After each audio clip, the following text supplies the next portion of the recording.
আসসালামু আলাইকুম প্রিয় শিক্ষার্থীবৃন্দ, আশা করি তোমরা সবাই ভালো আছো।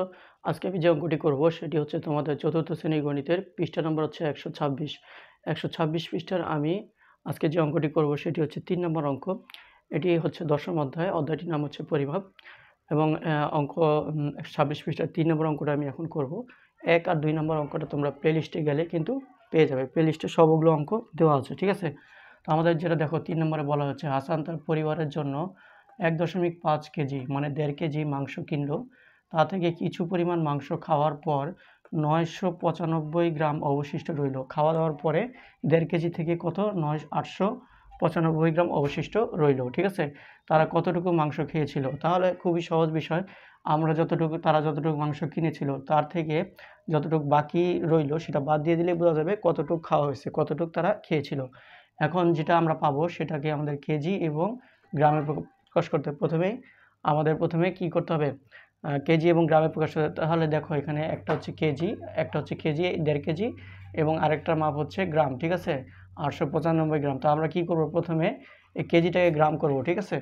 কেজিটাকে গ্রাম করব, গ্রামের হিসাবটা করে নিব, পরে আমরা কেজির হিসাবটা করব। তাহলে আমরা প্রথমেই করি, চলো আমরা 1.5 কেজিকে গ্রামে নিয়ে যাই। তাহলে আমরা এখানে লিখব যে 1 কেজি সমান কি লিখব? 1 কেজি সমান হচ্ছে কত? 1000 গ্রাম। এটা হচ্ছে আমাদের সূত্র। 1 কেজি সমান 1000 গ্রাম। তাহলে 1.5 কেজি মানে হচ্ছে 1.5 আর কেজি সমান কত হবে? 1 এর থেকে 1.5 বড় হলে কি করতে হবে? গুণ করতে হবে, হ্যাঁ? তাহলে 1.5 এর সাথে 1000 গুণ করে দিব আমরা, ঠিক আছে? আচ্ছা, গুণ করে যেটা পাবো সেটা তখন আর কেজি থাকবে না। 1000 দিয়ে গুণ করার পর সেটা গ্রাম হয়ে যাবে, হ্যাঁ? আমরা শর্টকাট নিয়মে গুণ করব। দেখো এই যে এখানে দশমিক আছে, 1.5 এর সাথে 1.5 মনে করব এখানে দশমিক নাই, ঠিক আছে? এই 15কে আমরা এই 1000 দিয়ে গুণ করব। 1 এর পরে যদি শূন্য থাকে, অনবরত শূন্য থাকে, তাহলে আমাদের এই শূন্যগুলো গুণ করার কোনো দরকার নেই। আমরা গুণফলের সাথে শূন্যটা যোগ করে দিলেই হবে, ঠিক আছে? তাহলে শুধু 1 দিয়ে গুণ করব। 1 দিয়ে এই 15কে গুণ করলে, দেখো 1 দিয়ে 5কে গুণ করলে 5 পাবো, 1 দিয়ে 1কে গুণ করলে 1 পাবো, ঠিক আছে? তার মানে 1 দিয়ে 15কে গুণ করে 15 পাইলাম। এখন এই 1 এর পরে কয়টা শূন্য? 3টা শূন্য, 3টা শূন্য খালি যুক্ত করে দিলেই আমাদের গুণফল হয়ে গেল। আরেকটা কাজ বাকি আছে, সেটা দশমিক দিতে হবে, হ্যাঁ? এখানে 3টা শূন্য ছিল, দশমিক দিতে হবে। দশমিক কয় ঘর আগে? 1 ঘর আগে, তাহলে এখানেও 1 ঘর আগে দশমিক দিয়ে দিব, ঠিক আছে? আচ্ছা, এখন এটা আমরা এই দশমিক বাদে এবং দশমিকের পরে শূন্য থাকলে ওইটাও বাদ দিতে পারবো। দশমিক বাদ দিব, দশমিকের পরে শূন্যটা বাদ দিলে আমাদের থাকে 15 আর 2টা শূন্য, হ্যাঁ? 15 আর 2টা শূন্য মানে 1500 গ্রাম। 1500 গ্রাম। তাহলে এই 1.5 কেজি মানে হচ্ছে 1500 গ্রাম, ঠিক আছে? আচ্ছা, এখন আমরা বের করব যে যেগুলো দেওয়া আছে সেটা আমরা লিখব যে তার পরিবারের জন্য 1.5 কেজি মাংস কিনলো। তাহলে আমরা এখানে লিখতে পারি যে মাংস কিনলো। মাংস কিনলো 1.5 কেজি। মাংস কিনলো 1.5 কেজি বা 1.5 কেজি, ঠিক আছে? আচ্ছা, অবশিষ্ট রইল এই 1.5 কেজির জায়গায় আমরা কি লিখব? 1.5 কেজি অথবা কি এই যে অথবা 1500 গ্রাম। 1.5 কেজি অথবা 1500 গ্রাম, যেহেতু আমরা এই কেজিটাকে গ্রামে আগেই রূপান্তর করে ফেলেছি, ঠিক আছে? 1.5 কেজি লিখতে পারবো, 1500 গ্রামও লিখতে পারবো, ঠিক আছে? অবশিষ্ট রইল এটা কিন্তু বইয়ের মধ্যে গ্রামে দেওয়া আছে। অবশিষ্ট রইল এই যে 895 গ্রামে। তাহলে এখানে লিখবো 895 গ্রাম, ঠিক আছে?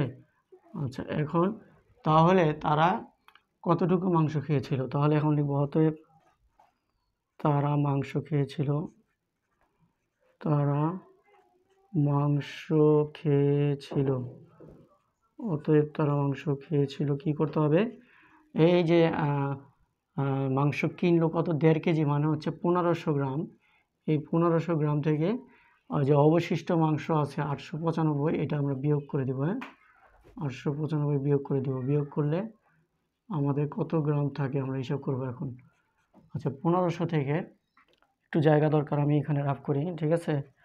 1500 থেকে যদি আমরা 895 বিয়োগ দিই তাহলে কত হয়? আচ্ছা, শূন্যকে 10 ধরতে হবে। 10 থেকে 5 বিয়োগ করলে 5, হাতের 1, 9-এর উপর 9 হলো 10।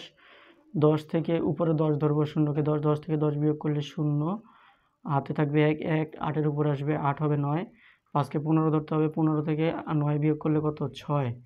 হাতের এক এখানে চলে আসবে, একে একে মিলে গেল, এখানে শূন্য, বামে শূন্য লেখার দরকার নেই। তাহলে আমরা পেলাম 605 গ্রাম। আমরা কত পাইলাম? 605 গ্রাম। আচ্ছা, যাই হোক, কতটুকু মাংস খেয়েছিল এটা আমি রাফ করছি, সেটা কিন্তু আমরা পেয়ে গেছি, এবং এটা গ্রামে আছে।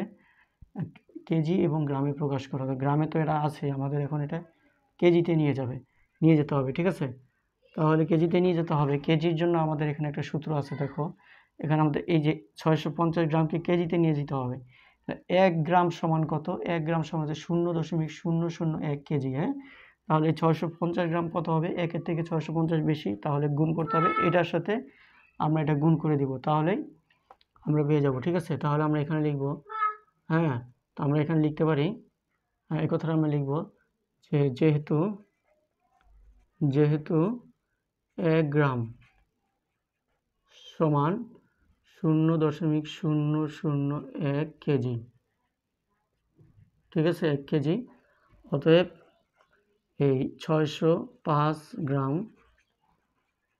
কি করতে হবে? এই 0.001 দিয়ে এই 605কে আমাদের গুণ করে দিলে যেটা পাবো সেটাই হবে কেজি, ঠিক আছে? তাহলে এখন দেখো, মনে করো এখানে দশমিক নাই, বামের শূন্য দিয়ে গুণ করে কোনো লাভ নাই, আমরা শুধু 1 দিয়ে 650কে গুণ করব। তাহলে 1 দিয়ে আমি 605কে গুণ করলে আমি 605ই পাবো, কারণ 1 দিয়ে যে সংখ্যাকে গুণ করে ওই সংখ্যাটাই পাওয়া যায়, হ্যাঁ? কমও পাওয়া যায় না, বেশিও পাওয়া যায় না। এখন দেখো এখানে দশমিক আছে কয় ঘর আগে? 1 2 3। তাহলে দশমিক এখানে আমি 3 ঘর আগে 1 2 3 ঘর আগে দশমিক দিয়ে নিলাম, আর দশমিকের আগে সবসময় একটা শূন্য দিতে হয়, ঠিক আছে? তাহলে এত কেজি। তাহলে আমাদের প্রশ্নটা কী ছিল? যে গ্রামে এবং কেজিতে প্রকাশ করো। তাহলে গ্রামে হচ্ছে 650 গ্রাম। তো তোমরা উত্তর লিখবে এভাবে যে 605 গ্রাম,